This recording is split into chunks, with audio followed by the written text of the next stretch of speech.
গোসাবা বিধানসভার 91 নম্বর বুথে তৃণমূল কংগ্রেসের দাদাগিরি চলছে।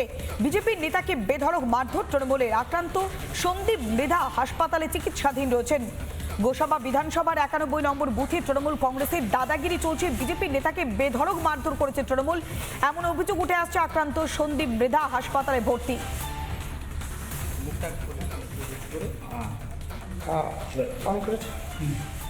আমি সন্দীপ মৃধা, জয়নগর সাংগঠনিক জেলার তফসিলি মোর্চার সভাপতি। আমাদের রাধানগর তারানগর অঞ্চলে 91 নম্বর বুথে সকালবেলা আমাদের এজেন্টকে মেরে বার করে দেওয়া হয়।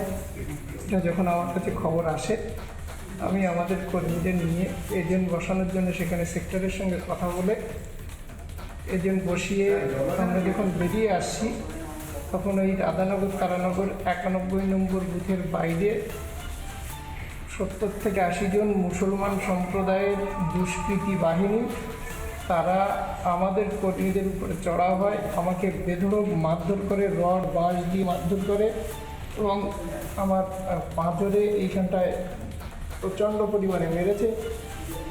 খুব সম্ভবত এখানে হাড় ভেঙে গেছে এবং পায়ে আঘাত হয়েছে। শোনাচ্ছিলাম বিজেপি নেতা সন্দীপ মৃধা, তিনি বলছেন কিভাবে তাকে মারধর করা হয়েছে। তার হাতে পায়ে গুরুতর চোট লেগেছে। সেখানেও তৃণমূল কংগ্রেস দাদাগিরি করেছে। নির্বাচন যদি সুষ্ঠুভাবে হয়, সেক্ষেত্রে কেন এত গাত্র দেওয়া হচ্ছে তৃণমূল কংগ্রেসের?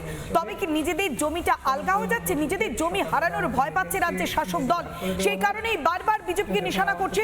বিজেপির নেতাকে মারধর করার অভিযোগ তৃণমূলের বিরুদ্ধে। এজেন্ট বসানোর জন্য সেখানে সেক্টরের সঙ্গে নানা ধরনের কন্টেন্ট দেখার জন্য লাইক করুন, শেয়ার করুন আমাদের ফেসবুক পেজ, সাবস্ক্রাইব করুন আমাদের ইউটিউব চ্যানেল।